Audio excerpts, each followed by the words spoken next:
Welcome sa munting YouTube channel natin guys. Please support my videos. Like, comment and subscribe lang po mga idolo. Maraming salamat po. Story Present, Myriad World Inventory Box. Kabanata 321. Ano ang mga benepisyo ng pagsali sa iyong organisasyon? Tanong ni Huang Feng. Mga benepisyo. Anong mga benepisyo ang kailangan ko para makapaglingkod sa bansa? Tulala si Bai Xiaoro kay Huang Feng.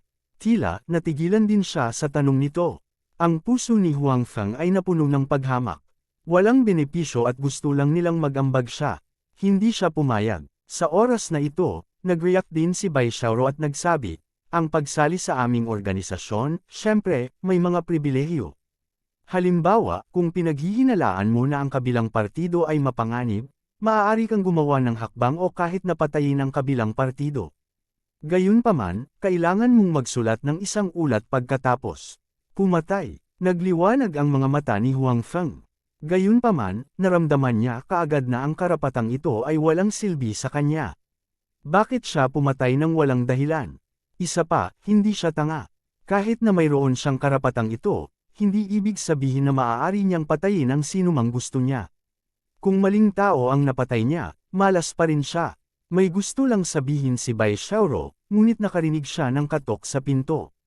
Bigla siyang tumigil at hindi na nagsalita. Sa halip, sinenyasan niya si Huang Feng gamit ang kanyang mga mata. Baka kapitbahay ko yan, sabi ni Huang Feng. Akala niya ay si Guo Mengan iyon. Gayunpaman, nabalitaan niya na maraming bagay na dapat gawin sa pabrika ngayon. Si Guo Liang at ang dalawa pa ay maaaring mag-overtime ngayong gabi. Hindi kaya maagang bumalik si Guo Mengan. Nagdududa na lumapit si Huang Feng at naghanda na buksan ang pinto. Gayunpaman, nagtago na si Bai Xiaoro. Bagamat maaaring hindi alam ng taong dumating ang kanyang pagkakakilanlan, halatang ayaw niyang makita siya ng napakaraming tao. Sino ka? Matapos buksan ni Huang Feng ang pinto, nakita niya ang dalawang estranghero. Hindi niya akalain na kilala niya ang dalawang taong ito. Hindi kaya nahanap ng kabilang partido ang maling tao. Ikaw ba si Huang Feng? Tanong ng isa sa kabilang partido sa medyo basag na Chinese. Matapos marinig ni Huang Feng ang boses ng kabilang partido, naramdaman niyang may mali. Ito ay dahil ngayon lang siya nakarinig ng Chinese na may ganoong accent. Ako nga, bagamat nag-iingat si Huang Feng, hindi pa rin siya sigurado sa pagkakakilanlan ng kabilang partido, kaya sinagot pa rin niya ang tanong ng kabilang partido. Matapos marinig ng dalawa ang mga salita ni Huang Feng, wala silang sinabi. Sa halip, bigla nilang inatake si Huang Feng. Si Huang Feng ay mapagbantay noon, kaya handa siya nang umatake ang kabilang partido. Unang umindayog ang katawan ni Huang Feng, iniwasan ang pag-atake ng isa sa kanila. Pagkatapos nito, ang kanyang kamao ay nagdala din ng mahinang tunog ng kulog habang tinatamaan nito ang kausap. Ang taong iyon ay halatang hindi inaasahan na ang ganting atake ni Huang Feng ay darating ng ganoon kabilis. Nagsalpukan ang mga kamao ng dalawang tao, at biglang lumipad palabas ang kanyang katawan. Ang lakas ni Huang Feng ay malinaw na hindi niya maihahambing. Ang taong iniiwasan ni Huang Feng bago ay humakbang pasulong at nagpatuloy sa pag-atake kay Huang Feng. Huang Feng ay umatras ng isang hakbang, at ang kanyang katawan ay ganap na nakapasok sa bahay. Sa sandaling ito, isang figure ang biglang lumabas sa bahay at lumipad patungo sa taong ito. Isang flash lang ang nakita ng tao sa harap ng kanyang mga mata, at sinipa ang kanyang tiyan. Lumipad ang kanyang katawan patungo sa dingding, at matapos itong matamaan ay muli siyang bumagsak. Pumunta ka at hulihin mo ang nasa labas, sinabi ni Bai Xiaoro kay Huang Feng. Bahagyang tumanggaw si Huang Feng, at ang kanyang katawan ay nakalabas na ng bahay. Mukhang nadiskubre ng nasa labas na hindi kasing mahina ang target, na inaakala nilang dalawa. Bukod dito, may isa pang tao sa bahay ng target, kaya binalak ng taong ito na tumakas muna. Gayunpaman, matapos siyang suntukin ni Huang Feng, nasugatan na siya. Ang kanyang bilis ay natural na hindi kasing bilis ni Huang Feng. Bumalik ka. Hinawakan ni Huang Feng ang balikat ng tao, gustong hilahin ang tao pabalik. Tila alam ng tao na hindi siya makakatakas, kaya pa-impulse siyang tumalikod, at ang kanyang mga mata ay kumislap ng bakas ng kalupitan. Naglabas siya ng punyal mula sa kanyang mga braso at sinaksak patungo kay Huang Feng. Sinipa ni Huang Feng at sinipa ang palso ng tao. Hindi mabagal ang reaksyon ng tao. Bahagya siyang lumingon at umiwas. Pagkatapos noon, sinamantala ang kawalan ng kakayahan ni Huang Feng na bawiin ang kanyang lakas, ang punyal ay tumusok na sa tiyan ni Huang Feng. Gayunpaman, hindi rin mabagal ang reaksyon ni Huang Feng. Bago bumagsak ang paa niya ay nasuntok na niya. Ang pinakamalakas niyang kamao ay ang kanyang kamao pa rin. Sa pagkakataong ito, hindi umiwas ang tao. Natamaan ang kanyang palso, at ang punyal sa kanyang kamay ay biglang bumagsak sa lupa. Gayunpaman, bago iyon, pinutol pa rin ng punyal ang mga damit ni Huang Feng.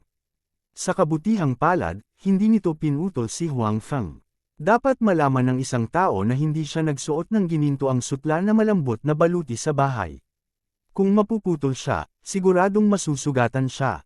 Bago pa makapag-react ang tao, sinuntok muli siya ni Huang Feng at tuluyan siyang napatumba. Pagkatapos nito, kinaladkad ni Huang Feng ang tao pabalik sa kanyang bahay. Dapat niyang alamin ang pinagmula ng mga taong ito. Kung hindi, siguradong hindi siya mapakali. Binalik mo siya. Si Bai Xiaoro sa bahay ay lubusang napasuko ang tao. Oo. Inilagay ni Huang Feng ang tao sa kanyang kamay sa tabi ng taong nasa bahay. This time, nagkasama na naman ang dalawang tao. Ikaw pala. Ang taong kinaladkad ni Huang Feng ay nakita si Bai Xiaoro sa bahay at napasigaw sa gulat. Hindi niya inaasahan na makikita niya rito si Bai Xiaoro. Kumunot ang noo ni Bai Xiaoro at tumingin sa tao, taga River Island ka ba? Ngumuso ang tao at hindi sumagot. Gayunpaman, nasa puso na ni Bai Xiaoro ang sagot. Sa 2 taong ito, nakita na ng isa sa kanila si Bai Xiaoro noon, kaya kilala niya ito. Laking gulat niya nang makita siya rito. Kilala mo sila. Tumingin si Huang Feng kay Bai Xiaoro at sinabi, Oo, kung hindi ako nagkakamali, taga Ilog Island sila. Sila yung humabol sa akin kahapon. Sabi ni Bai Xiaoro, sila pala, paano kanila hinabol dito? Kilala ba nila ako? Nagulat na sabi ni Huang Feng. Nang makilala ng kabilang partido si Bai Xiaoro, labis silang nagulat. Bukod dito, nang nasa pintuan na sila, tinanong nila ang kanyang pangalan. Ipinakita nito na ang kabilang partido ang dumating para sa kanya at hindi si Bai Xiaoro. Kung ang mga taong ito ay ang mga tao mula kahapon, maaaring siya ay nalantad. Si Huang Feng ay medyo nababalisa. Alam niya kung anong klaseng tao ang kabilang partido. Kung talagang tinatamaan siya ng kabilang partido, hindi magiging madali ang buhay niya. Maaari siyang nasa panganib anumang oras. Hindi siya laging magbantay laban sa kabilang partido. Hindi ako masyadong sigurado. Kumunot ang noo ni Bai Xiaoro at sinabing, anuman ang mangyari, nasa panganib si Huang Feng dahil iniligtas niya siya. Hindi maganda ang pakiramdam ni Bai Xiaoro sa kanyang puso. Si Huang Feng at Bai Xiaoro ay nagsimulang magtanong sa 2 tao. Gayunpaman, ang 2 taong ito ay malinaw na hindi mahina. Hindi sila ma-interrogate ni Huang Feng at Bai Xiaoro ng ilang sandali. Ano ang dapat nating gawin? Tanong ni Huang Feng. Malinaw, si Bai Xiaoro ay mas may karanasan sa pagharap sa mga bagay na ito. First, knock them out. This time, I came here to deal with this matter. You can rest assured that I will ensure your safety. Sabi ni Bai Xiaoro, ikaw lang mag-isa. Kumunot ang noo ni Huang Feng at nagtanong. Kahapon, nakita niya si Bai Xiaoro na hinahabol. Sa makatuwid, hindi siya nakatitiyak na si Bai Xiaoro ay pupunta rito ng mag-isa. Kabanata 322. Nang makitang tumanggo si Bai Xiaoro, lalong lumalim ang pagkunot ng noo ni Huang Feng. National organization ka rin. Bakit pakiramdam ko nag-iisa ka lang?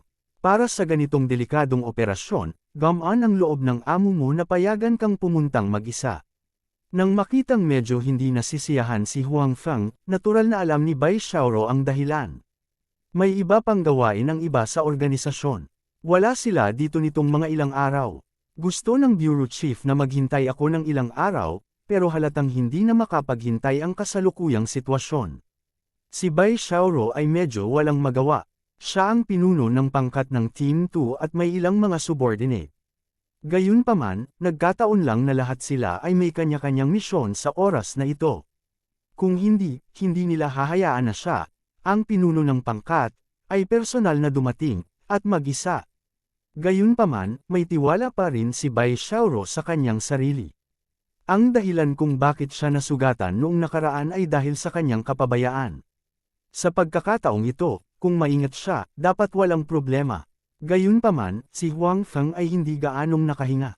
Nakita niya si Bai Xiaoro na nasugatan ng sarili niyang mga mata.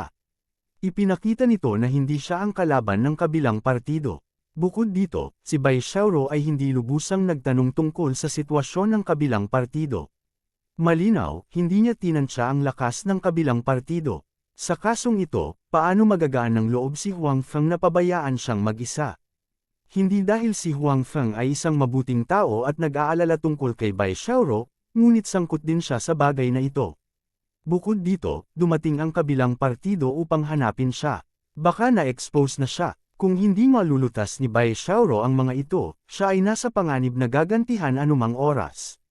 Maaari niyang bantayan ito ng 1 beses o 2 beses, ngunit hindi niya ito kayang bantayan sa lahat ng oras. Ang pinakamahusay na paraan ay ganap na alisin ang kabilang partido. Sasamahan kita. Kaya nating alagaan ang isa't isa. Nag-alinlangan sandali si Huang Feng at sinabi. Sa mga tuntunin ng kasanayan, si Huang Feng ay hindi kinakailangang kalaban ni Bai Xiaoro.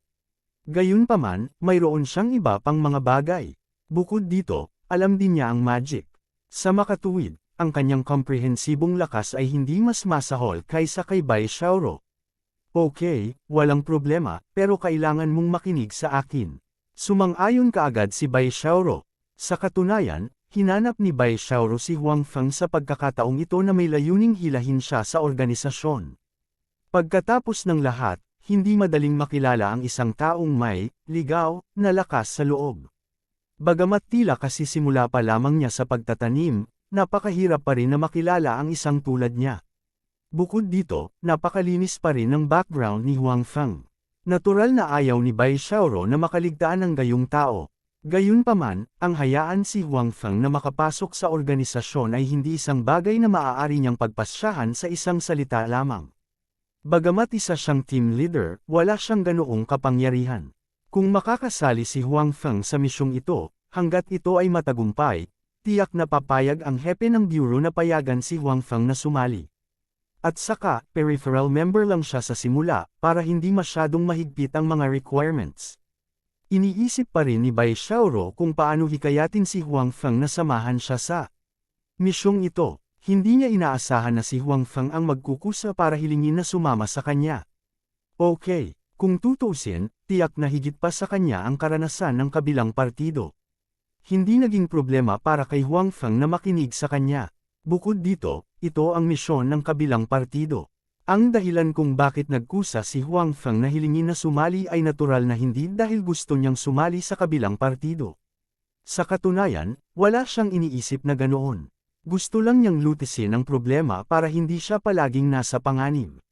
Dahil gusto ni Huang Feng na lumahok sa bagay na ito, natural na ipapaliwanag ni Bai Xiaoro sa kanya ang nilalaman ng misyong ito. Itinuring niya ngayon si Huang Feng bilang kanyang miyembro ng koponan. Ano? Sinabi mo na ang taong iniimbestigahan mo ay si Tong Chenjun. May kaugnayan din siya sa smuggling at human trafficking. Matapos marinig ang nilalaman ng misyong ito, biglang napabulala si Huang Feng sa pagkagulat. Hindi niya inaasahan na ang target ng misyong ito ay si Tong Chenjun.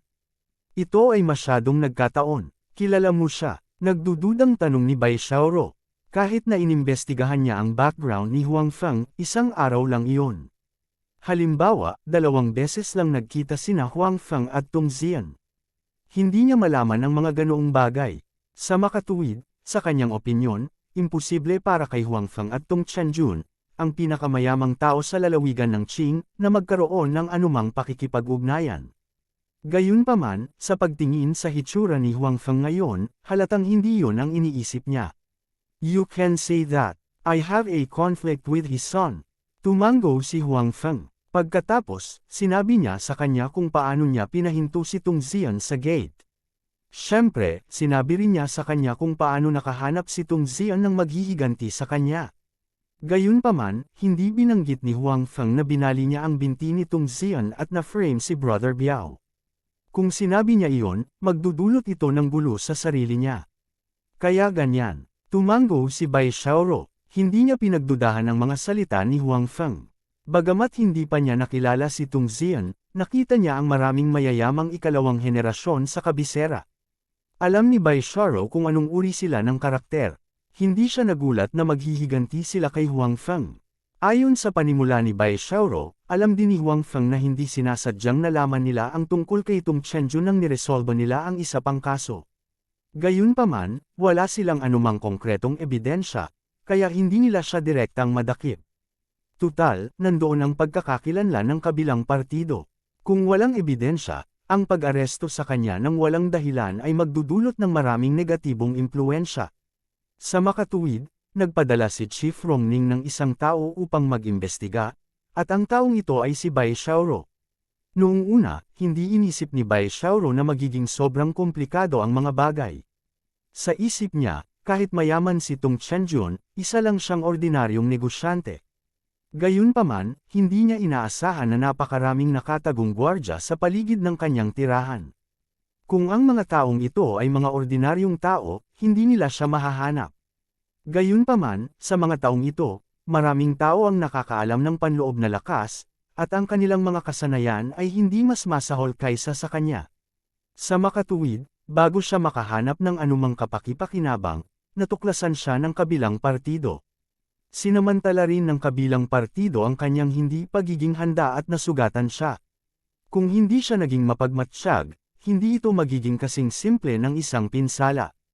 So, sobrang delikado sa pagkakataong ito. Tanong ni Huang Feng. Oo, siguradong delikado. Hindi ka miyembro ng organisasyon ngayon, kaya hindi kita pipilitin na sumali. Kung gusto mong umalis, magagawa mo ito anumang oras, sabi ni Bai Xiaoro.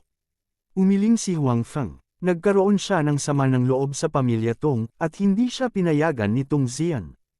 Ngayon, kung alam ng kabilang partido na kasama niya si Bai Xiaoro, kahit na hindi siya miyembro ng kabilang partido, hindi maniniwala ang pamilya Tong. Tiyak na pupunta sila para hanapin siya. Sa katunayan, dumating na sila. Sa makatuwid, si Huang Feng ay hindi maaaring umiwas dito ngayon. Kabanata 323. Orihinal na sinisi ni Huang Feng si Bai Xiaoro sa pagkaladkad sa kanya sa bagay na ito. Gayunpaman, matapos malaman na ang pamilya Tong ay sangkot sa bagay na ito, ang mga iniisip ni Huang Feng ay nawala ng husto. Sa karakter ni Tung Zian, kahit na hindi kasama si Bai Xiaoro, hindi niya pababayaan si Huang Feng. Sa halip na hintayin silang dumating, mas mabuting kumilos kasama si Bai Xiaoro at alisin sila. Bukod dito, sa kasalukuyang kakayahan at kapangyarihan ni Huang Feng, imposible pa ring ganap na maalis ang pamilya Tong. Ngayong si Bai Xiaoro at ang pambansang organisasyon sa likod niya ay kasangkot, ganap na posible na lipulin ang pamilya Tong. Natural na hindi pa kakawalan ni Huang Feng ang pagkakataong ito.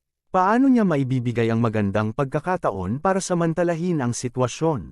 Hindi pinili ni Huang Feng na umatras, at si Bai Xiaoro ay nasiyahan din. Nang matapos kumain ang dalawa, nag-usap sila ng ilang detalye. Pagkatapos noon, nagplano silang umalis sa gabi. Tulad ng para sa dalawang tao na dumating sa pinto kanina, sila ay itinali ni Huang Feng. Sa Little White sa bahay, walang malaking problema. Sa kabilang banda, hindi inaasahan nitong Chenjun na babalik si Bai Xiaoro ng ganoon kaga. Kahit na siya ay pinaghihinalaan, ang kabilang partido ay natalo minsan.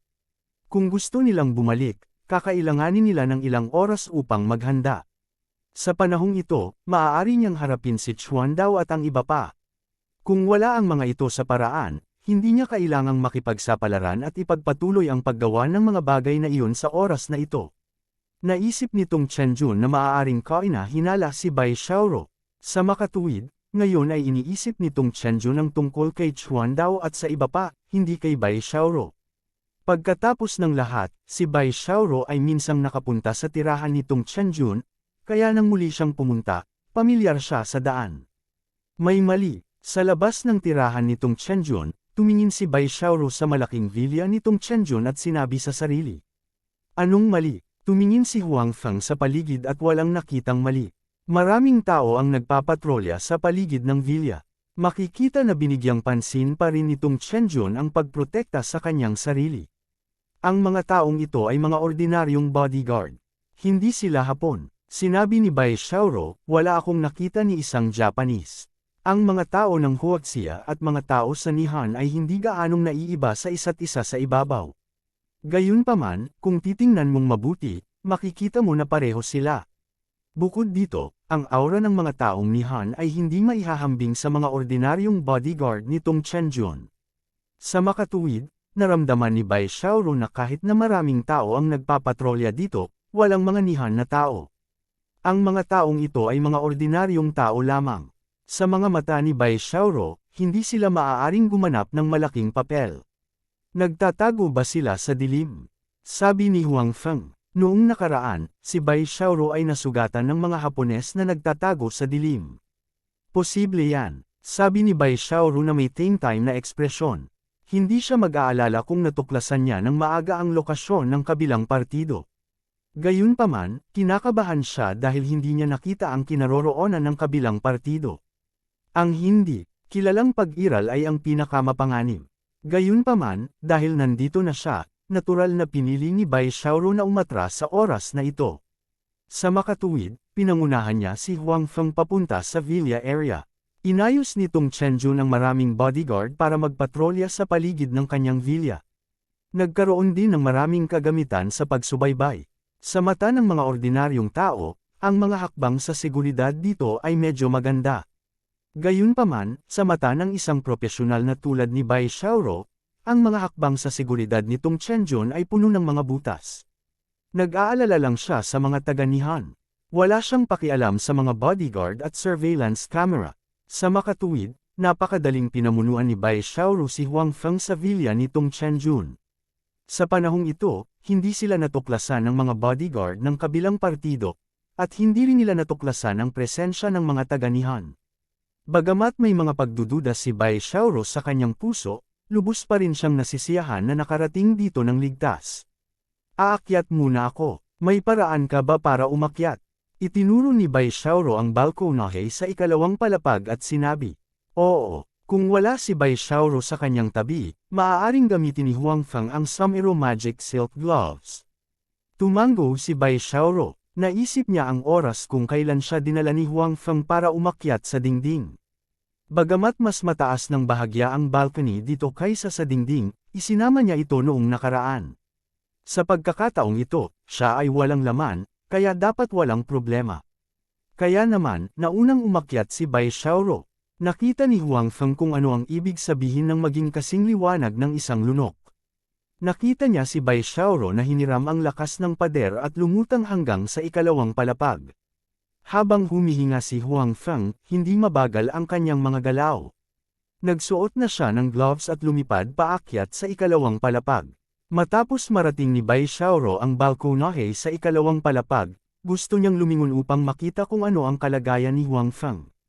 Sa hindi inaasahang pagkakataon, lumapit na si Huang Feng at tumabi sa kanya. Napakabilis. Bahagyang nagulat si Bai Xiaoro.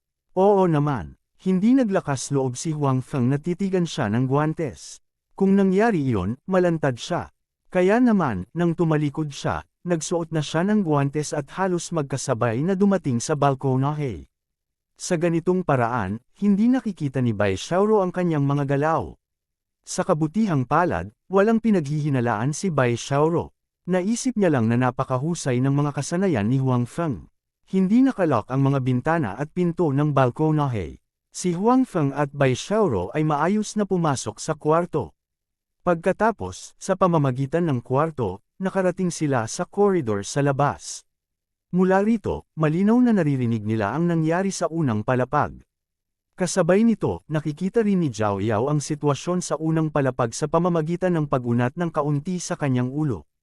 Sa oras na ito, alam din ni Bai Xiaoro kung bakit wala silang nakasalubong na mga tao sa Nihan sa daan. Dito na pala silang lahat kumakain. Ang unang palapag ay napakasigla sa oras na ito. May dalawang malalaking mesa, nakaupo doon sina Tong Chenjun at Kawashima, ngunit wala roon si Tong Zian.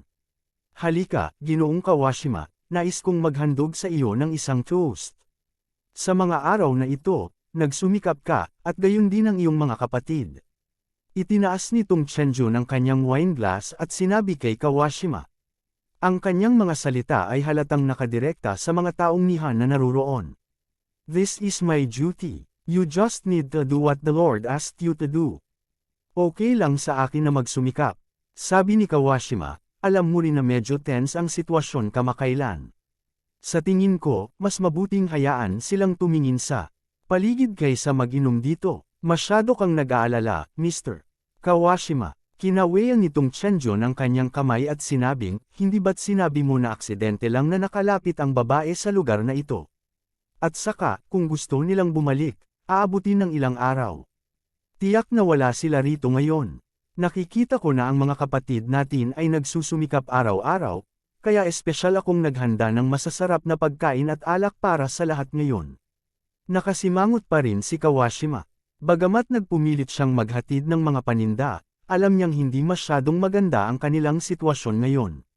Dapat silang maging mas mapagbantay at hindi dapat kumakain at umiinom dito.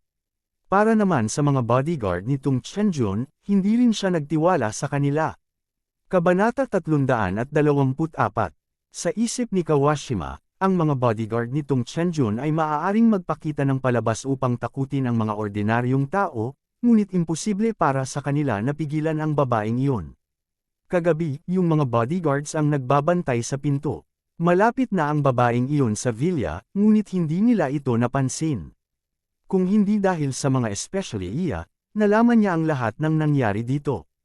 Kaya naman, nang maisip ni Kawashima ang mga bodyguard na nakita niya sa labas kanina, nakaramdam siya ng pagkabalisa.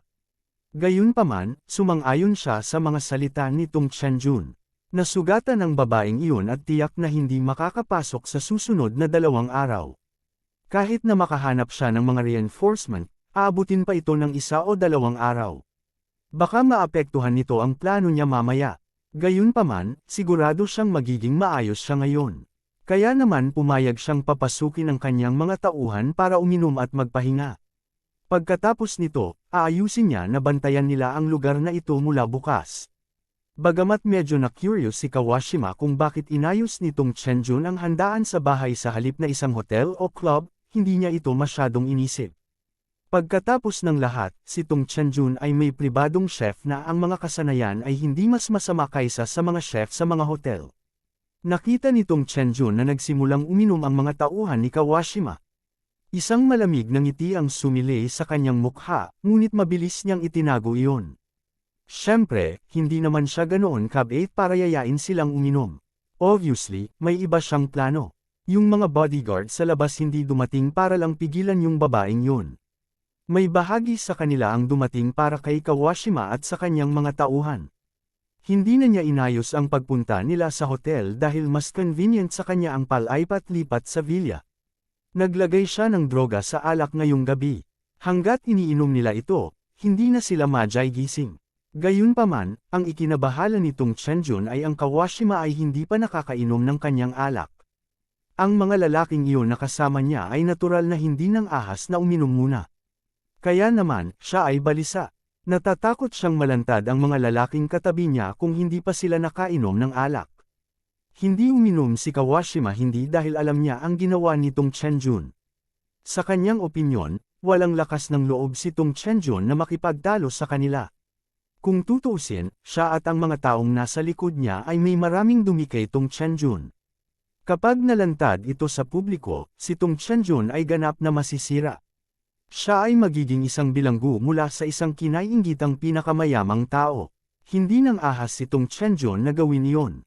Gayunpaman, hindi inaasahan ni Kawashima na nakaisip na si Tong Chenjun ng paraan para i-frame si Bai Xiaoro at ang organisasyon sa likod niya. Matagal nang hindi nasisiyahan si Tong Chenjun sa pananakot ng ganito, kaya sinamantala niya ang pagkakataong ito para alisin ang lahat ng taong ito. Hindi niya kailangang makipagsapalaran para ipagpatuloy ang paggawa niyan. Bagamat tiyak na magpapadala ang organisasyon ng mas maraming tao dito, magtatagal. Kawashima, huwag ka masyadong mag-isip. Uminom tayo ng buo. Pwede na nating ayusin ang patrol bukas. I guarantee na hindi na babalik ang babaeng yan. Pangungumbinsi nitong tumango si Kawashima. Muli niyang dinampot ang baso at inilapit sa kanyang bibig. Naramdaman ng umaasang tingin nitong Chenjun, si Kawashima ay tumingin sa kanya ng may pagtataka.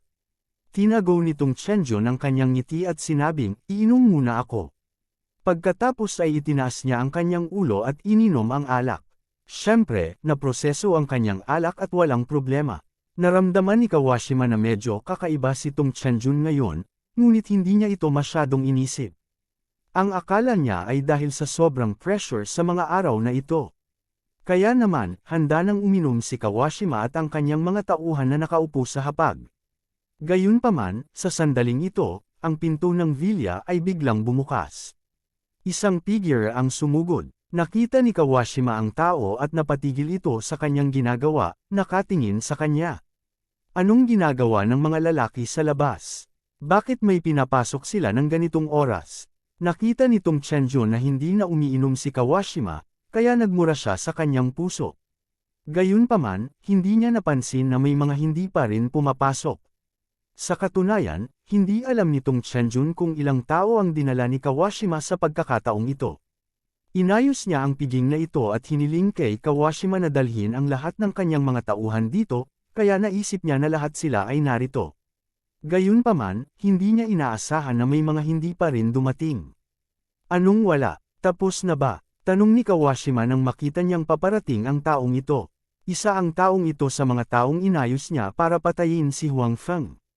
Hindi, may aksidente. Ibinaba ng tao ang kanyang ulo at sinabi. Kung tutuusin, biglang sumakit ang tiyan ng taong ito nang aalis na siya kasama ang dalawa, kaya hindi na siya pumunta.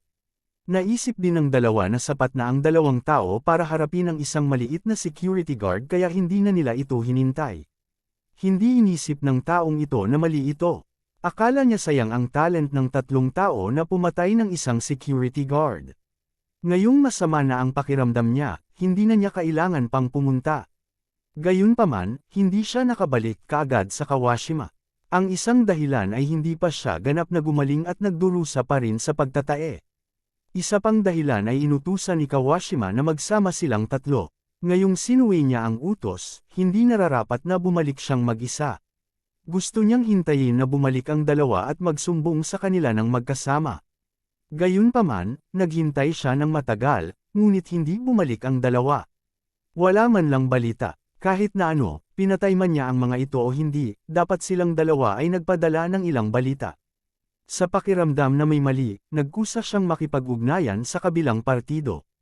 Gayunpaman, medyo nagulat siya sa resulta. Ibig mong sabihin hindi mo sila mock-contact.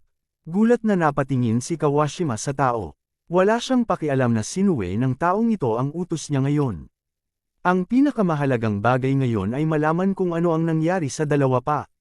Oo, ilang beses kong sinubukan, ngunit hindi ko sila makontak, sabi ng tao.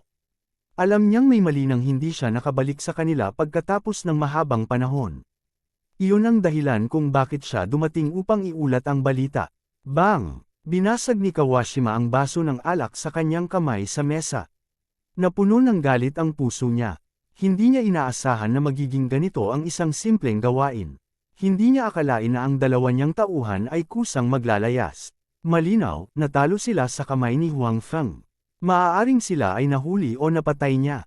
Kawashima, anong problema? Nang makitang muli ni Kawashima ang baso ng alak sa mesa, parang naiiyak si Tong Chenjun. Bakit napakahirap painumin si Kawashima? Pwede ko bang itanong kung nasaan si Zian? May itatanong ako sa kanya. Sabi ni Kawashima na seryoso ang mukha. Malinaw, naisip niya na ang pagbabago ay sanhi ng maling impormasyon na ibinigay sa kanya nitong Zian. Gusto niyang malaman ang detalye ng security guard. Kabanata 325. Zian, bakit mo gustong makita si Zian? Tumingin sa kanya si Tong Chenjun na may pagkalito. Alam niya na ang kanyang ginawa ay maaaring humantong sa kanyang kamatayan, ngunit alam din niya kung ano ang kaya ng kanyang anak. Kaya naman, wala siyang sinabi sa kanyang anak dahil natatakot siyang masira ng kanyang anak ang kanyang plano. Bagamat kilala ni Chuandao ang kanyang anak, hindi sila nagkaroon ng malapit na relasyon. Kaya naman, natarante siya nang humingi ng tulong si Chuandao sa kanyang anak. Ngayong gabi, binalak nitong Chenjun na patayin si Chuandao at ang kanyang mga tauhan. Ayaw niyang ipaalam kay Zian ang tungkol dito kaya hindi na niya ito pinapunta. Sa halip, nakahanap siya ng dahilan para paalisin siya. Hiniling sa akin ni Zianjan na tulungan siyang pumatay ng tao. Hindi naman ito big deal noong una, ngunit ngayon ay tila hindi masyadong tumpak ang impormasyon ni Zianjan. Nagbago ang mga bagay. Gusto kong malaman ang higit pa tungkol sa taong iyon, sabi ni Kawashima. Siyempre, gusto niyang pumunta kaagad sa tirahan ni Huang Feng para makita kung ano ang lagay ni Huang Feng at kung ano ang kalagayan ng kanyang dalawang subordinate. Gayunpaman, bago siya pumunta, kailangan niyang maunawaan ng malinaw. Kung hindi, masama kung ang dalawa niyang nasasakupan ay nawala ng walang bakas na tulad niya. Pumatay ng tao. Sumimangot si Tong Chenjun. Hindi niya inaasahan na may gustong pumatay ang kanyang anak. Madalas siyang makipag-away sa iba dahil sa selos, pero kadalasan ay tinuturuan lang niya ito ng leksyon. Halos hindi niya pinatay ang mga ito. Noong nakaraan, gusto niyang patayin sina Kuya Biao at Brother Wolf, dahil bihira siyang magsalita tungkol sa pagpatay ng tao sa harap ng kanyang anak. Hindi niya inaasahan na gustong pumatay ng tao ngayon ng kanyang anak. Higit pa rito, natagpuan niya si Chuan Dao at ang kanyang mga tauhan. Alam ni Tong Chenjun kung anong uri ng tao si Chuan Dao. Kailangan niyang maging alerto sa pakikitungo kay Chuan Dao. Kung hindi, madali siyang masamantala. Ang kanyang anak ay halatang walang karanasan sa pakikitungo kay Chuan Dao. Ni hindi niya alam na pinagtaksilan siya ni Chuan Dao. Marahil ay pinapaboran lang siya ni Chuan Dao sa pagkakataong ito at wala siyang anumang lihim na motibo. Gayunpaman, sa pagkakaibigang ito, ang kanyang anak ay guguluhin ni Chuan Dao sa hinaharap. Sa kabutihang palad, papatayin ko ang lahat ng mga ito ngayon. Kung hindi, magkakaroon ng maraming problema si Zion sa hinaharap. Maswerte si Tong Chenjun. Ang pakikipag-ugnayan kay Kawashima at sa iba ay parang paghingi ng balat sa tigre. Napakadelikado noon. Gayunpaman, muli siyang napakunot ng noo dahil hindi pa nakakainom ng spiked wine si Kawashima. Kaya naman, sinabi niya kay Kawashima, Mr. Kawashima, uminom muna tayo. Tatawag ako at hilingin kay Zion na pumunta kaagad. Ang kailangan niyang gawin ngayon ay painumin ng mabilis si Kawashima. Lahat ng iba ay maaaring pag-usapan. Gayunpaman, wala sa mood si Kawashima na uminom ngayon. Hindi niya alam kung patay o buhay ang dalawa niyang tauhan. Kung patay na talaga sila, paparusahan siya pagbalik niya. Kung tutuusin, hindi naging madali para sa organisasyon ang paglinang ng mga talento. Hinayaan na lang niyang mamatay sila ng ganito, lalo na kapag may ginagawa silang mga personal na bagay para sa kanya. Kaya naman, umaasa na lamang si Kawashima na ang dalawang lalaki ay nawawala lamang at hindi patay. Gayunpaman, kahit na ano, wala siya sa mood na inumin ang alak na ito. Bukod dito, patuloy siyang hinihimok ni Tong Chenjun na uminom, na ikanalito ni Kawashima. Kasabay ng hindi komportable na pakiramdam niya noon, naramdaman niyang may tinatago si Tong Chenjun sa kanya. Mr. Chenjun, bakit pakiramdam ko pinipilit mo akong uminom? Tanong ni Kawashima. Well, we're supposed to relax today. Let's drink to live up the atmosphere. After drinking, I have other plans, sabay paliwanag ni Tong Chenjun. Tumango si Kawashima at sinabing, ngayon, wala ako sa mood uminom. Tapusin muna natin ang negosyo natin. Kailangan pa ni Zion ng ilang oras para makarating dito. Hindi tayo pwedeng maupo lang dito at walang gagawin, sabi ni Tong Chenjun. Naisip ni Kawashima na may katuturan ito, kaya't naghanda muna siyang kumain at uminom habang hinihintay si Tong Zion. Gayunpaman, naging maingat siya sa pagkakataong ito. Hindi siya agad uminom, bagkus kumain muna. Si Tong Chenjun ay balisa. Gusto niya itong hikayatin na uminom, ngunit natakot siya na baka halata siya at malalaman ito ni Kawashima. Hindi inaasahan ni Tong Chenjun na mangyayari ito. Kung hindi hiniling ng kanyang anak kay Kawashima na gumawa ng isang bagay para sa kanya, hindi ito mangyayari. Ngayon, natapos na ni Kawashima ang lahat ng alak at nalutas na ang lahat. Hindi inaasahan ni Tong Chenjun na ma-accident ang kanyang anak dito. Si Huang Feng at Bai Xiaoro, na nasa itaas, ay binibigyang pansin ang nangyayari sa ibaba. Nang magsumbong sa kanila ang lalaki ngayon, narinig din ito ni Huang Feng. Naintindihan niya na pumunta rito ang mga taong iyon dahil hiniling sa kanila ni Tong Zian. Hindi inaasahan ni Huang Feng na ang paghihiganti ni Tong Zian ay darating ng ganoon kaga. Ngayon, dahil sa dati niyang hindi pagkakaunawaan, dumating si Huang Feng kasama si Bai Xiaoro.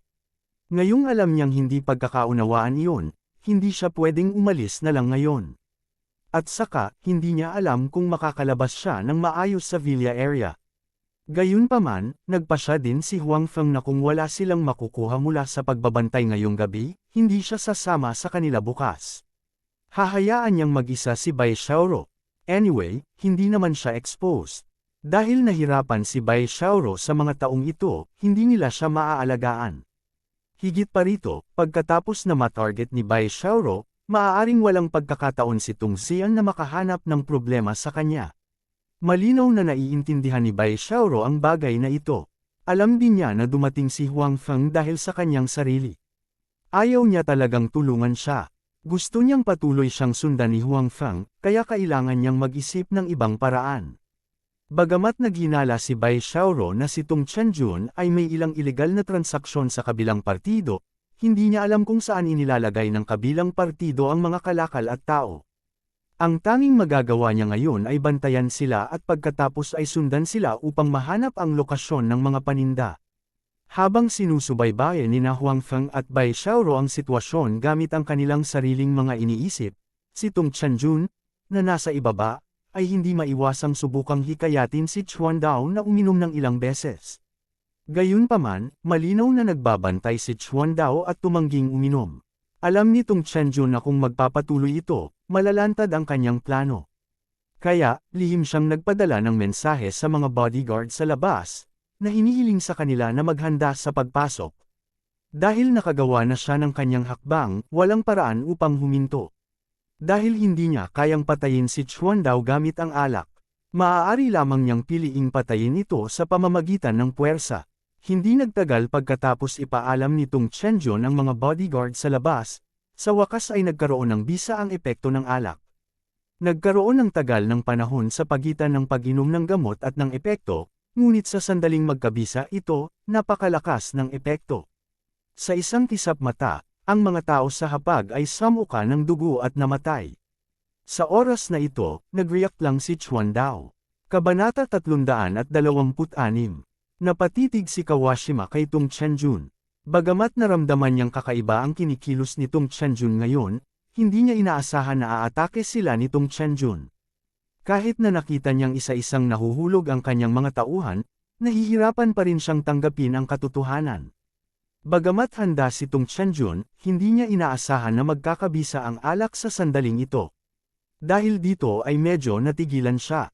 Hindi na konsensya si Tung Chenjun nang maramdaman niya ang titig ni Kawashima. Bagamat tinulungan nila siya noon, tinulungan din niya ang mga ito na kumita ng malaking pera sa mga nakaraang taon. Kahit na palagi siyang hindi nasisiyahan sa mga ito sa kanyang puso, si Tung Chenjun ay hindi nakaramdam ng pagkakasala. Gayunpaman, pinipigilan niya ito. Sa pagkakataong ito, kung hindi dahil sa katotohanan na ang kabilang partido ay walang pakialam sa kanyang kaligtasan, hindi niya sana aatake ang kabilang partido ngayon. Sa pinakakaunti, kailangan niyang ayusin ang mga bagay ng mas ligtas. Masisisi mo lang ang sarili mo. Masyado ka nang lumayo, naisip nitong Chenjun sa kanyang sarili. Natigilan din ang dalawang tao sa itaas sa nangyari sa ibaba. Hindi nila akalain na ang dalawang grupo ng tao na nagsasaya sa piling ng isa't isa ay biglang magkakaroon ng ganoong sitwasyon. Ginawa ba ito ng iyong mga tauhan? Lumingon si Huang Feng kay Bai Xiaoro at mahinang nagtanong. Gayunpaman, kahit medyo lumakas ang boses niya, halatang walang pakialam sa kanila ang mga tao sa ibaba. Hindi, umiling si Bai Xiaoro. Mariing umiling si Bai Xiaoro at sinabing, kung dumating ang kanilang mga tao, tiyak na malalaman niya. Sa makatuwid, ito ay malinaw na hindi sila. Chenjun, hindi mo ba ako dapat bigyan ng paliwanag? Bagamat nanginginig si Kawashima sa galit, hindi agad siya umatake. Bagamat hinala niya na si Tung Chenjun ang may kasalanan, hindi siya lubos na sigurado. Bukod dito, hindi niya alam kung may backup plan si Tung Chenjun. Hindi siya naglakas loob na kumilos ng padalos-dalos. Paliwanag, walang dapat ipaliwanag. Sa oras na ito, walang balak si Tung Chenjun na ipagpatuloy ang pagtatago. Pinlit mo akong gawin ito. Sinabi ko na sa iyo na huwag ihatid ang mga paninda sa oras na ito, ngunit hindi ka nakinig. Sinasaktan mo ako, hindi ako pwedeng umupo na lang dito at hintayin ang aking kamatayan. Si Tung Chenjun ay natigil din sa oras. Nagmamadali ang mga bodyguard niya dito at malapit na silang makapasok. Alam mo ba ang ginagawa mo? Hindi ka bibitawan ni Master. Matigas na sabi ni Kawashima. Sa oras na ito, sigurado na siya. Tapos, tumingin siya sa paligid. Hindi man siya umiinom dahil sa pagdududa sa kanyang puso, ang iba sa hapag ay nakainom na. Sa oras na ito ay ilang sandali at ito ay malapit ng masira. Sa madaling salita, siya na lang ang matitira. Sa pag-iisip nito, hindi na nang ahas si Kawashima na mag-antala pa at sinampal si Tong Chenjun.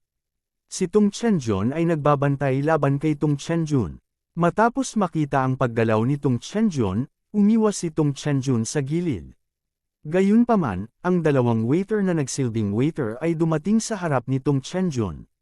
Ang mga taong ito ay ni-recruit ni Tong Chenjun para maging personal bodyguard niya. Alam niya ang lakas ng mga bodyguard na iyon. Halatang imposible para sa kanya na ipaubaya ang kanyang kaligtasan sa mga bodyguard na iyon. Gayunpaman, hindi na kayanin ng dalawang waiter na lubos niyang inaasam, kahit isang sampal ni Kawashima. Pareho silang pinalipad.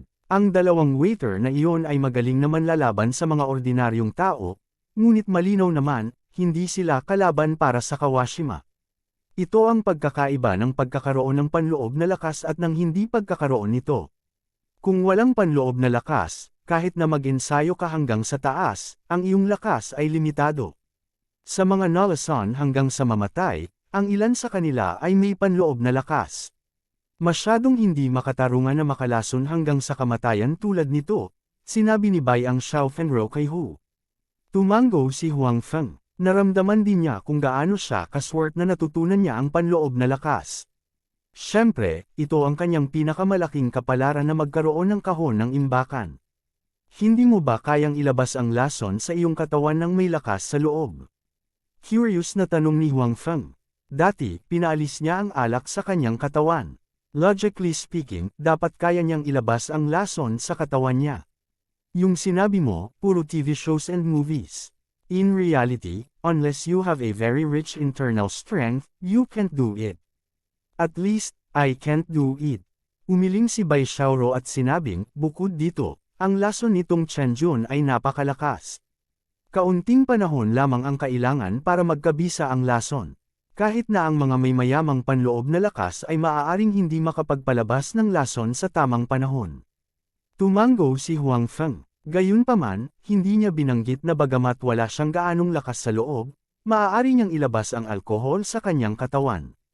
Siguro dahil espesyal ang kanyang panloob na lakas.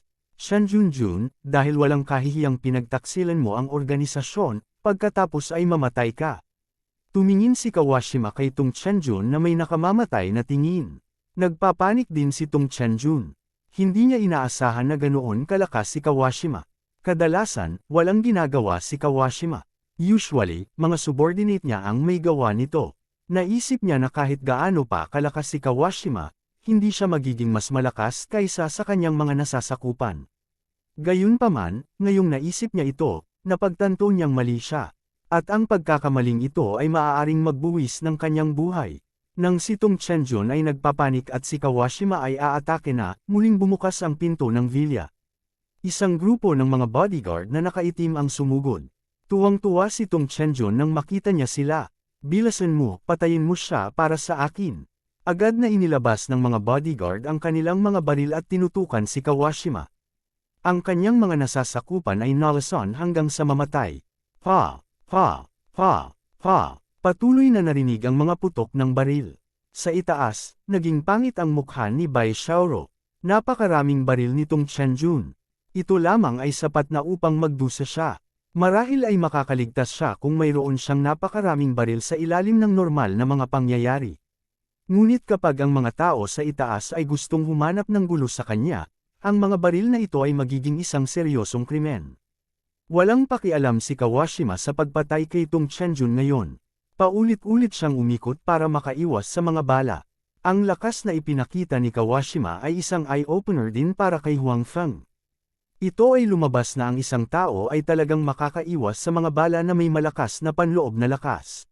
Siyempre, ang paunang kinakailangan ay ang isa ay kailangang magsanay ng isang hanay ng mga mahusay na paggalaw ng katawan. Isang boxing skill lang ang alam ni Huang Feng. Sa makatuwid, kahit na mayroon siyang malakas na panloob na lakas, hindi niya maiiwasan ang mga bala na ito. Patuloy na, sira ang mga bagay sa bulwagan. Halatang walang pakialam si Tong Chenjun sa mga bagay na ito. Gusto lang niyang patayin si Kawashima. Kung hahayaan niya itong makatakas, kailangan niyang harapin ang nakatutuwang paghihiganti ng organisasyon sa likod niya. Ang walang kwentang anak na ito. Nagmura si Tong Chenjun sa kanyang puso. Siyempre, minumura niya ang kanyang anak na si Tong Zian. Kung hindi dahil sa kanya, nakainom na sana si Kawashima ng alak at wala nang masyadong gulo.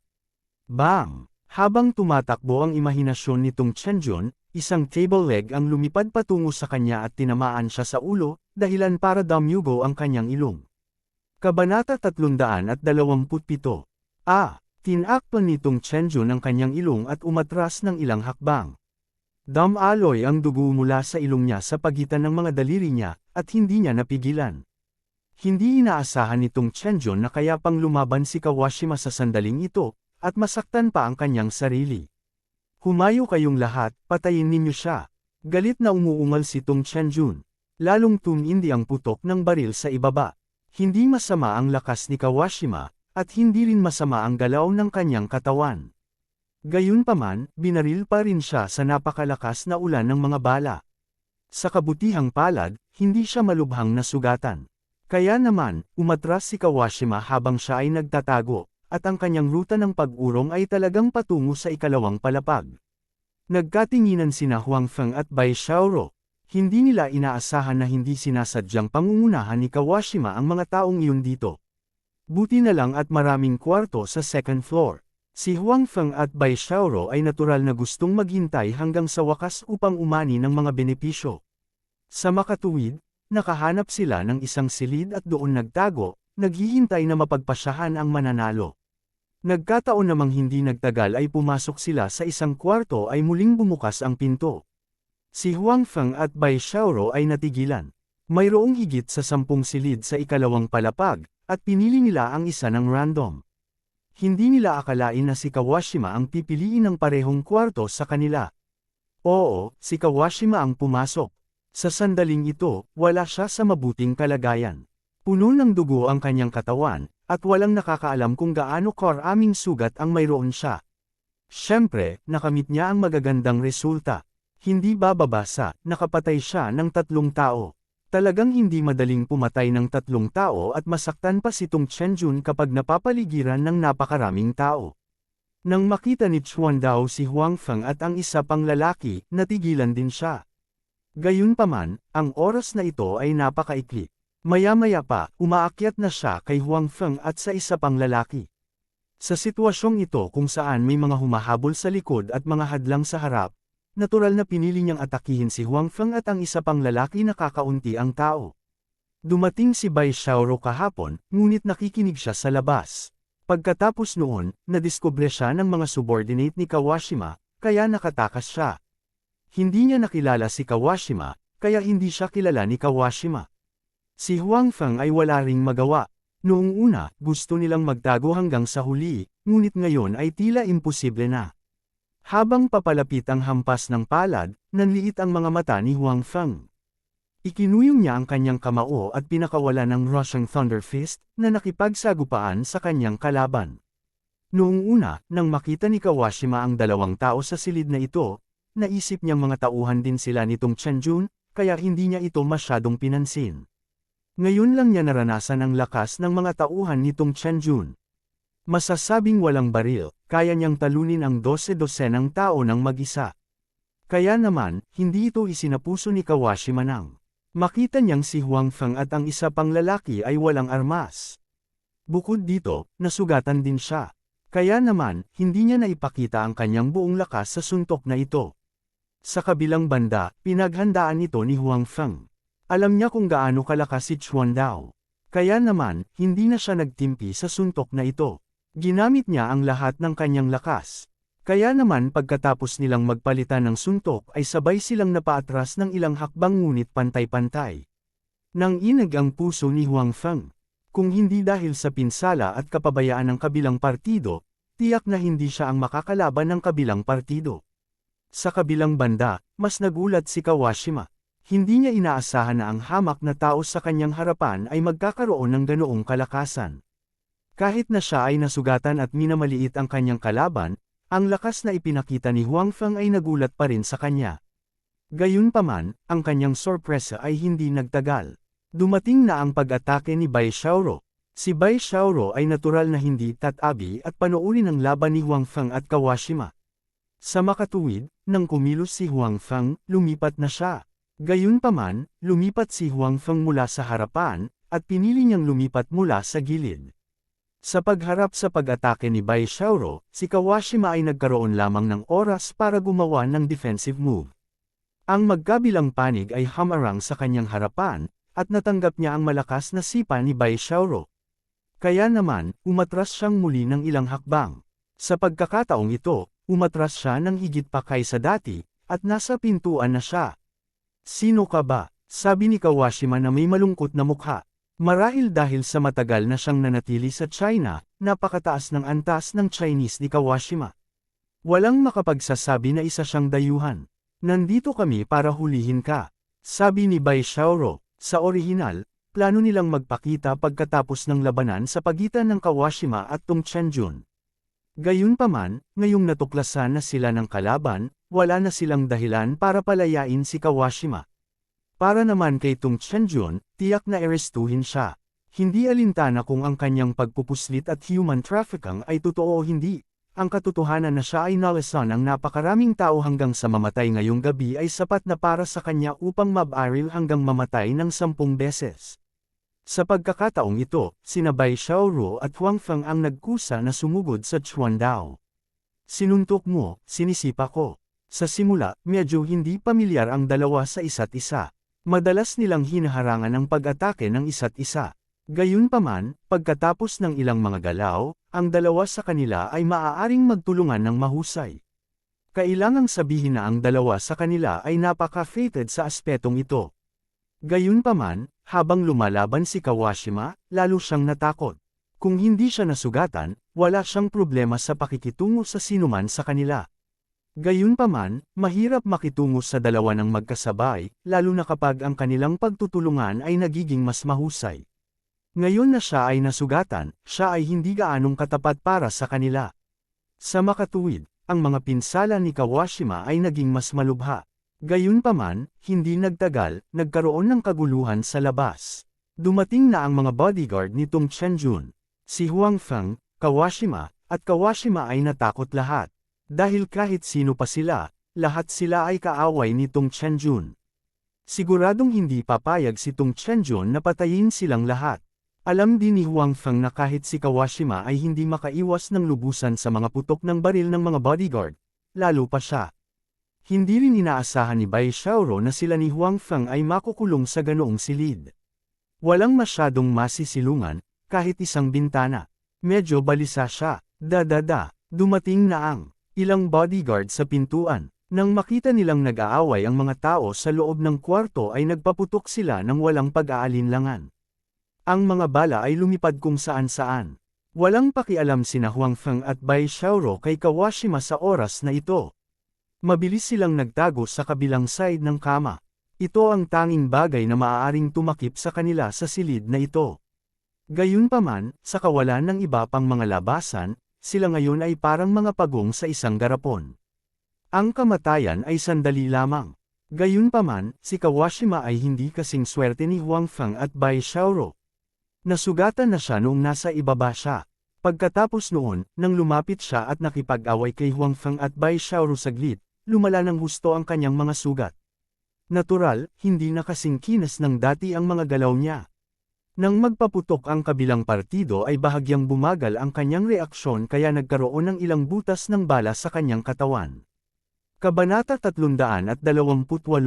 Pagtingin kay Chuandao na nakahiga hindi kalayuan sa kanya, wala sa mood si Huang Feng na dumamay sa kanya, dahil nagbabaril pa rin ang mga bodyguard ni Tung Chenjun. Paano na? Patay na ba sila? Ang boses ni Tung Chenjun ay nanggaling sa labas. Isa patay, dalawa pa.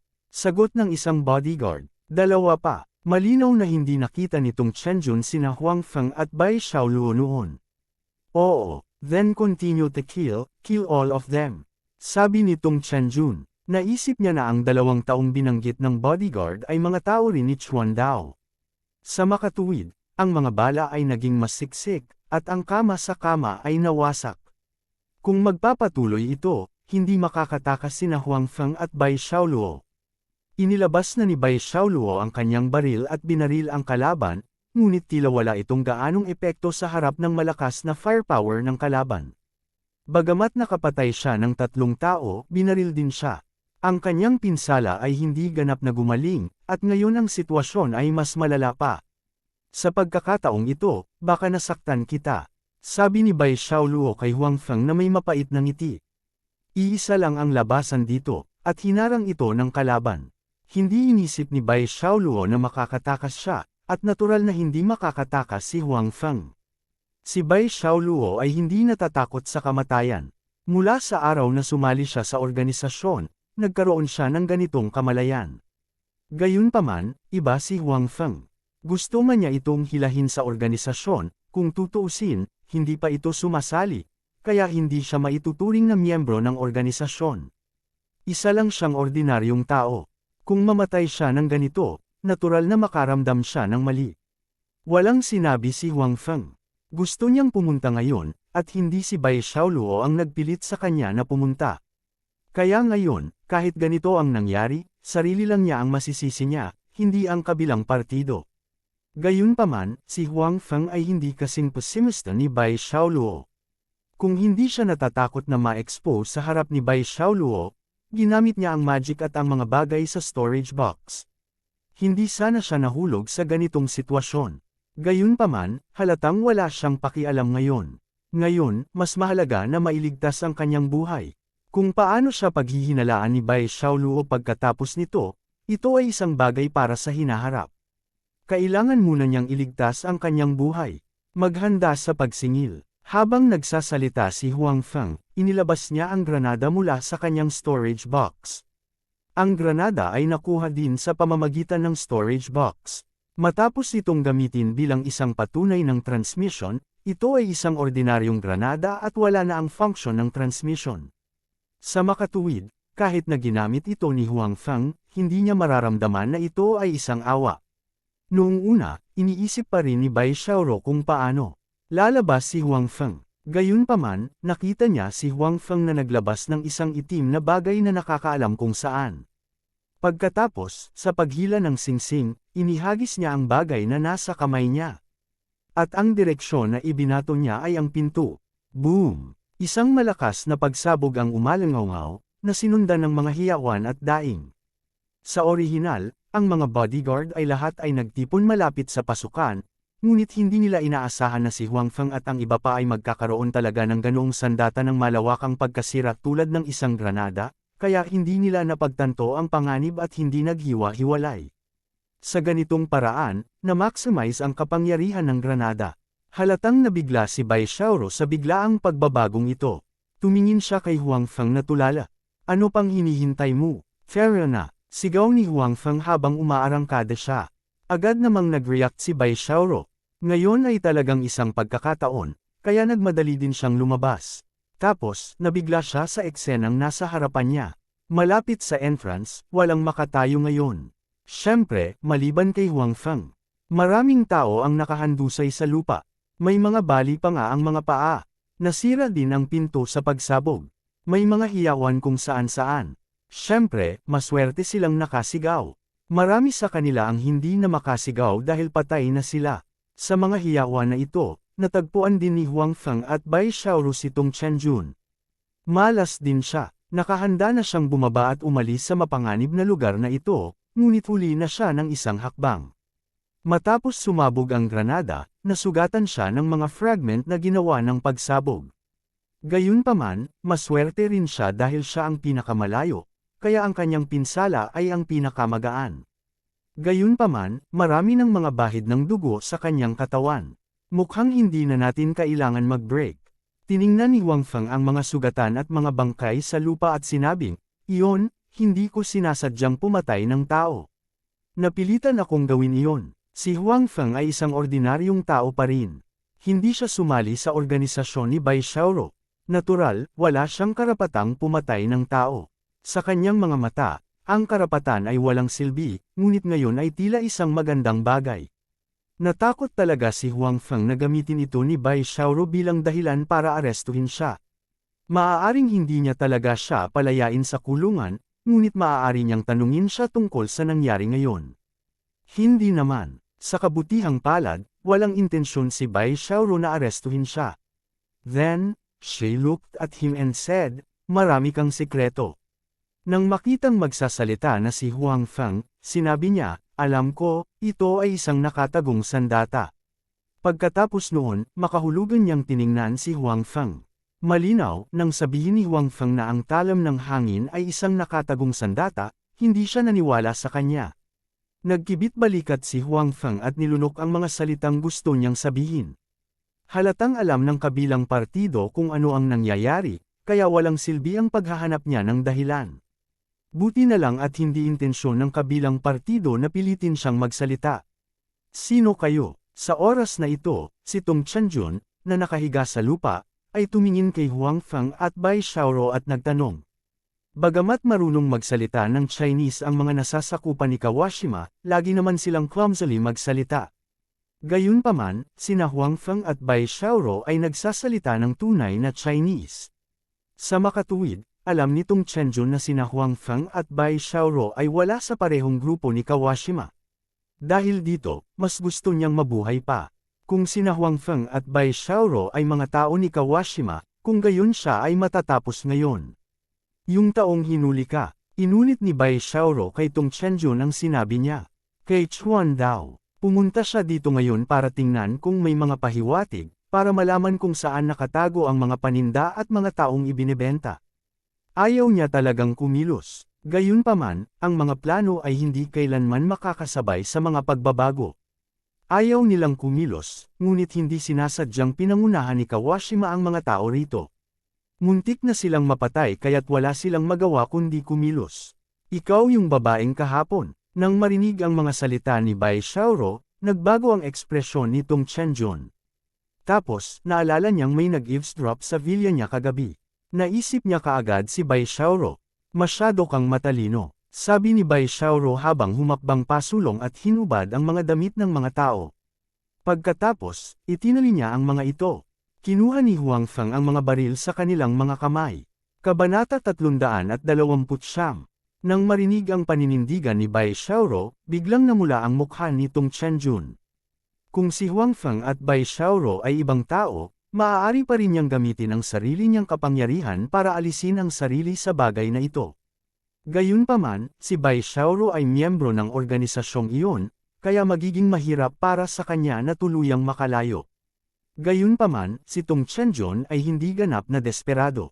Sa kanyang isipan, bagamat dumating si Bai Xiaoro kahapon, hindi siya nakarinig ng maraming kapaki-pakinabang na impormasyon. Hindi niya dapat malaman ang tungkol sa kanyang smuggling at human trafficking. Tungkol naman sa mga taong nasa baba na nalasan sa kanya, maaari rin niyang isisi sa kanyang chef o iba pang mga nasasakupan. Bukod dito, ang mga namatay ay mga taong ni Han, at ang mga taong ito ay hindi mga ordinaryong tao. Iligal din ang ginawa nila. Sa ganitong paraan, nagkaroon ng puwang upang mapagan ang sitwasyon. Gayunpaman, hindi niya alam na matagal na siyang pinagmamasdan ni Bai Xiaoro. Bukod dito, alam na niya ang tungkol sa kanyang smuggling at human trafficking, ngunit hindi pa rin niya alam kung nasaan ang mga bagay na iyon. Maya-maya ay dumating na ang mga pulis. Nagkataon, marami sa mga pulis na ito ang nakakakilala kay Huang Feng. Noong huling pagkakataon, noong kinuha ni Director Qiu ang pulis para iligtas ang kanyang anak, marami rin sa mga pulis na ito ang nakakita sa kanya. Kaya naman, alam din nila na may magandang relasyon sina Huang Feng at Qiu Ningshuang. Sa makatuwid, nang makita ng mga taong ito si Huang Feng ngayon, ang kanilang saloobin ay medyo magalang. Gayunpaman, gaano man sila kagalang sa hitsura, ang pagkabigla sa kanilang mga puso ay hindi maliit. Sa bulwagan sa unang palapag, 12-dosenang mga tao ang nawawala. Sa ikalawang palapag, ito ay mas pinalaki. Mas malala pa ang sitwasyon ng mga taong ito. Ang mga hindi namatay ay malamang na may kapansanan. Tsaka parang may sumabog sa pinangyarihan. Ang orihinal na akala ni Huang Feng ay magkakaroon ng problema si Bai Xiaoro. Kung tutuusin, napakaraming tao ang namatay dito, tiyak na may lilista siya bilang sospek. Nag-iisip siya kung aakyat at kakausapin ang pulis para hindi masyadong magaspang kay Bai Xiaoro. Pagkatapos ng lahat, siya ay mula sa National Security Agency. Gayunpaman, hindi nagtagal ay natuklasan ni Huang Feng na ang kanyang mga alalahanin ay hindi kailangan. Nakita niyang ipinakita ni Bai Xiaoro ang kanyang pagkakakilanlan sa pinuno ng pulisya. Pagkatapos tingnan, ang ugali ng pulis sa kanya ay nagbago ng husto. Hindi lang siya inalis ng mga ito, ngunit tiningnan din siya ng mga mata na puno ng pagsamba. Dahil dito, medyo naiinggit si Huang Feng. This time, malaki rin ang naiambag niya. Dahil lang sa relasyon nila ni Qiu Ningshuang kaya hindi siya nakaposos. Gayunpaman, kailangan pa rin niyang pumunta sa istasyon ng pulisya. Gayunpaman, hindi na kinailangan ni Bai Xiaoro na pumunta sa istasyon ng pulisya. Paano na? Inggit ka ba? Hanggat sumali ka sa aming organisasyon, maaari ka ring maging ganito. Si Bai Xiaoro ay parang isang malaking masamang lobo na umaakit sa isang maliit na puting kuneho. Pagkatapos ng insidente ngayong gabi, mas naging curious si Bai Xiaoro tungkol kay Huang Feng. At saka, nang magkapit kamay silang dalawa, flawless ang kanilang coordination. Ito ang nagpa-excite sa kanya. Sa gayong katulong, ang kanyang lakas sa pakikipaglaban ay tataas ng ilang ulit. Bukod dito, kahit na hindi niya nakita ang bagay na itinapon ni Huang Feng sa dulo, maaari niyang hulaan na ito ay dapat na isang granada. Ang bagay na iyon, sa pangkalahatan ay hindi niya dala. Ang isang, ordinaryong tao, tulad ni Huang Feng ay talagang mayroon nito. Bukod dito, hindi niya nalaman kung saan niya ito itinago noon. Sa madaling salita, ang katawan ni Huang Feng ay nagpahayag ng maraming misteryosong aura. Ano ang mga obligasyon ng pagsali sa iyong organisasyon? Medyo natukso si Huang Feng habang nagtanong. Kahit na hindi niya karaniwang ginagamit ang ID na iyon, maaari niya itong gamitin para magpakitang gilas at kunin ang mga babae. Napakalakas din nito. Gayunpaman, alam din niya na ang pagsali sa ganitong uri ng organisasyon ay hindi lamang magbibigay sa kanya ng karapatan at walang obligasyon. Mas madalas kaysa sa hindi, ang mga obligasyon ay higit pa sa mga karapatan.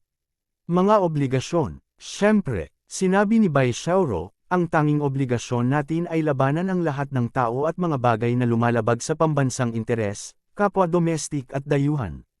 Medyo malabo, sabi ni Huang Feng, kung gayon kailangan ko bang manatili sa punong tanggapan ng iyong organisasyon sa lahat ng oras. Kapag walang misyon, hindi ka makakatakbo, sabi ni Bai Xiaoro. Kung ganoon ay mas mabuting hindi na lang ako sumali. Hindi mo ba ako iniimbestigahan? Mayroon akong sariling pabrika, gusto ko pang kumita ng mas malaki at magpakasal sa asawa. Umiling si Huang Feng. Hindi siya maaaring manatili sa punong tanggapan sa lahat ng oras. Hindi ba't mas mahalaga ang paglilingkod sa bayan kaysa kumita? Tumingin si Bai Xiaoro kay Huang Feng at sinabing may masamang ekspresyon. I don't mind working for the country. Isa rin akong makabayan. Gayunpaman, hindi ito dapat makaapekto sa aking kakayahang kumita ng pera. Kung tutuusin, noon pa man, pinangarap kong maging pinakamayamang tao sa mundo, ani Huang Feng. Ang pinakamayamang tao, tulad niya, napatingin si Bai Xiaoro kay Tong Chenjun na dinadala. Siyempre hindi ako magiging kasing walang puso gaya niya. Tsaka nagbukas ako ng pabrika para kumita at paramihin din ang trabaho para sa bansa. Makabayan din ako, di ba? Sabi ni Huang Feng. Hindi nakaimik si Bai Xiaoro. Ang sinabi ni Huang Feng ay natural na hindi problema. Ayaw mo talagang sumali. Ayaw pa ring sumuko ni Bai Xiaoro. Kailangan mong malaman na marami kang sekreto. Kung hindi ka sasali, sasabihin ko sa direktor.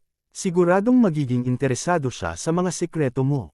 Bai Xiaoro, sumigaw si Huang Feng, paano mo ito magagawa? Kami ay mga revolusyonaryong kasama na kakalaban lang. Paano mo nagawang ipagkanulo ang iyong mga kasama ng ganito? Hindi ba masakit ang konsensya mo? Panipi, hindi. Mapagpasyahang sabi ni Bai Xiaoro. Si Huang Feng ay medyo nasaraan ng loob. Alam niyang marami siyang sekreto. Bagamat ang mga ordinaryong tao ay walang mahanap kung gugustuhin nila, kung siya ay pinapanood ng iba, hindi niya masisiguro na hindi siya malalantad. Ito rin ang dahilan kung bakit ayaw niyang gumamit ng mahika o iba pang bagay sa storage box.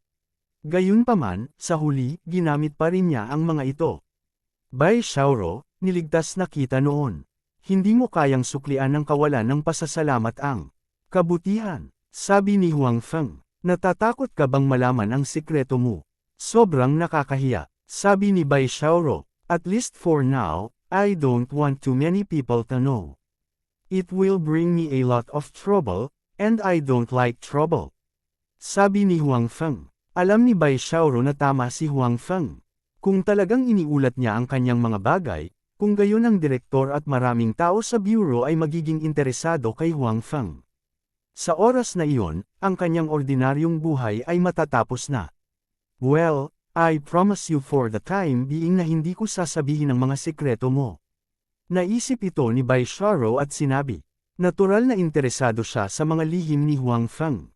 Gayunpaman, pagkatapos pag-isipan ito, si Huang Feng ay hindi isang masamang tao. Ang mga sikretong iyon ay hindi makakaapekto sa katatagan ng lipunan. Hindi niya kailangang i-report ito. Talaga, magaling, ililibre kita ng pagkain, masayang sabi ni Huang Feng. Huwag kang masyadong masaya, hindi ko sasabihin ang mga sikreto mo, pero kailangan mong ipangako sa akin ang isang bagay. Sabi ni Bai Xiaoro, Kabanata 330, ano ang kondisyon? Tanong ni Huang Feng, samahan mo kami, sabi ni Bai Xiaoro. Nang makitang magsasalita na muli si Huang Feng, idinagdag niya, hindi bilang isang opisyal na miyembro, ngunit bilang isang peripheral na miyembro o isang espesyal na miyembro. Nilunok pabalik ni Huang Feng ang mga salitang gusto niyang sabihin at sinabing, ano ang pagkakaiba niyan sa isang opisyal na miyembro? Siyempre, ang mga peripheral member ay walang anumang allowance, housing allowance, transportation allowance, walang. Stop. Ibig sabihin walang allowance ang peripheral members. Sabi ni Huang Feng, kung ganoon ang kaso, wala siyang pakialam. Matapos niyang makuha ang storage box, hindi naman masama ang kanyang kakayahang kumita kaya wala siyang pakialam sa allowance. Bukod sa hindi nakakakuha ng allowance, wala kang opisyal na organisasyon. At saka, kung talagang pumatay ka ng tao, mas mahigpit ang investigasyon. Dagdag ni Bai Xiaoro, hindi yun problema, sabi ni Huang Feng. Upang hayaan si Bai Xiaoro na itago ang kanyang lihim, hindi imposibleng sumali sa kanilang organisasyon, hanggat walang mga paghihigpit. Si Bai Xiaoro ay lubos na nasisiyahan. Bagamat ayaw ni Huang Feng na maging opisyal na miyembro, hindi ito mahalaga. Ang mahalaga ay pumayag siyang sumali. Siyempre, kailangan pa niyang mag-report sa direktor niya, pero wala naman dapat problema. Ang pangangalap ng mga peripheral na miyembro ay mas maluwag kaysa sa mga opisyal na miyembro. Pagkatapos nito, sinundan ni Huang Feng ang pulis sa istasyon ng pulis. Wala pa siyang certificate kaya kailangan pa niyang pumunta sa police station pero hindi siya nakaposas. Hindi na kailangan ni Bai Xiaoro na pumunta sa istasyon ng pulis, dahil ang pulis ay hindi nang ahas at walang karapatang dalhin siya doon. Gayunpaman, nagpasya si Bai Xiaoro na sumama sa kanila, dahil ang taong kinuha ngayon ay hindi isang ordinaryong tao, ngunit si Tong Chenjun, ang pinakamayamang tao sa Qing Province.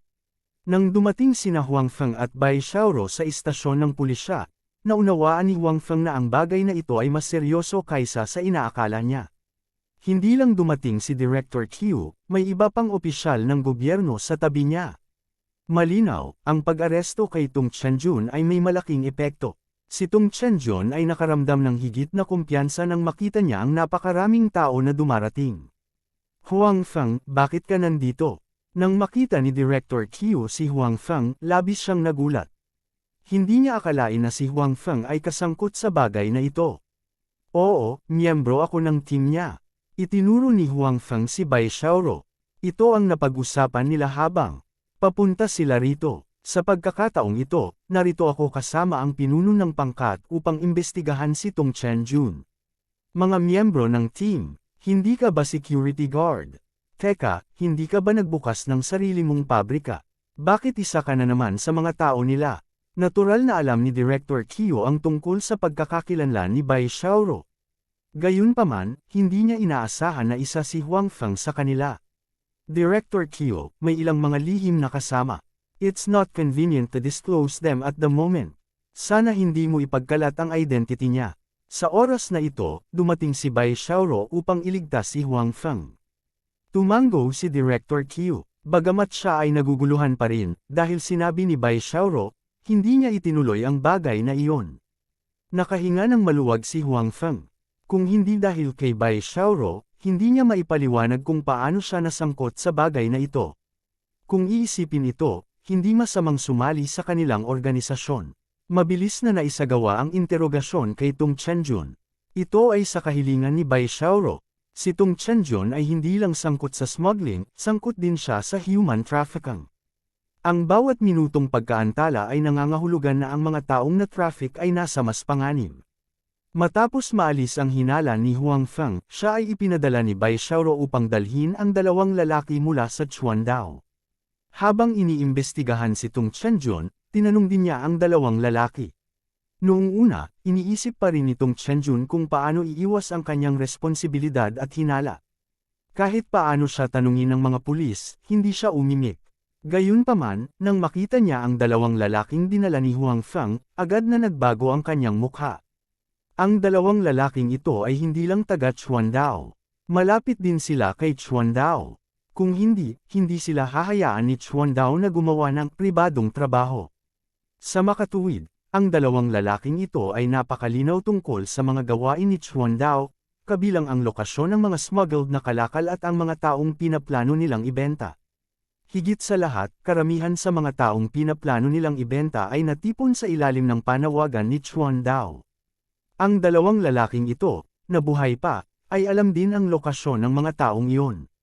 Sa makatuwid, matapos malaman na ang dalawang lalaking ito ay buhay pa at inaresto, nawala ang huling pag-asa ni Tung Chenjun. Bago pa man umamin ang dalawang lalaki, hindi niya maiwasang magtapat dahil sa mental breakdown niya. Ito rin ang layunin ni Bai Xiaoro at Huang Feng na ipaalam kay Tung Chenjun na ang dalawang lalaki mula sa Chuandao ay naaresto. Hindi nila alam ang partikular na sitwasyon. Inaasahan lang nila na ito ay makapagpapahinga ng kaunti kay Tung Chenjun. Gayunpaman, hindi nila inaasahan na ang epekto ay magiging mas mahusay kaysa sa inaasahan. Kung ang lahat ng ito ay kailangang i-trace pabalik sa pinagmulan, ito ay natural na si Tung Zian. Kung ayaw niyang patayin si Huang Feng at hayaan si Chuandao na ayusin ang mga tao na gawin ito, ang dalawang lalaking ito ay hindi makakatakas sa kapalaran ng pagkalason hanggang sa kamatayan ni Tung Chenjun. Ang lalaking hindi pumunta sa lugar ni Huang Feng dahil sa pananakit ng tiyan ay binaril hanggang sa mamatay ng mga bodyguard ni Tung Chenjun. Pagkatapos, magkakaroon pa rin ng pagkakataon si Tung Chenjun na ibalik ang sitwasyon. Pero ngayon, wala na siyang pag-asa. Kaya lang kung hindi mo niligawan si kamatayan, hindi ka mamamatay. Si Huang Feng at Bai Xiaoro ay natural na hindi inisip ang mga twist at turn sa bagay na ito. Gayunpaman, hindi ito nakaapekto sa kanilang mabuting kalooban. Sa wakas ay gamaan ang pakiramdam ni Huang Feng. Hindi na niya kailangang mag-alala na mapatay siya ng mga tauhan ni Tung Zian. Maganda rin ang mood ni Bai Xiaoro. Hindi lamang niya natapos ang kanyang misyon at nailigtas ang maraming tao na malapit ng matrapik, ngunit natagpuan din niya si Huang Feng. Natural na nasisiyahan siya sa peripheral member na ito. Pagkaalis ng dalawa sa himpilan ng pulisya, handa na silang maghiwalay. Si Huang Feng ay handa nang umuwi, habang si Bai Xiaoro ay handang humanap ng isang hotel na matutuluyan. Siya ay babalik sa kabisera bukas ng umaga at iuulat ang misyong ito kay Rong Ning. Siyempre, kasama rin dito ang usapin ni Huang Feng. Bakit hindi ka tumuloy sa aking lugar ngayong gabi? Biro ni Huang Feng. Okay, hindi niya inaasahan na papayag si Bai Xiaoro nang hindi nag-iisip. Dahil dito, natigilan si Huang Feng saglit. Nagbibiro lang siya. Hindi niya inaasahan na papayag si Bai Xiaoro. Ano pang hinihintay mo? Fair na. By the way, bili tayo ng lulutuin pauwi, nagugutom ako. Isang magandang babae na may potensyal na kumain ay tumingin kay Huang Feng.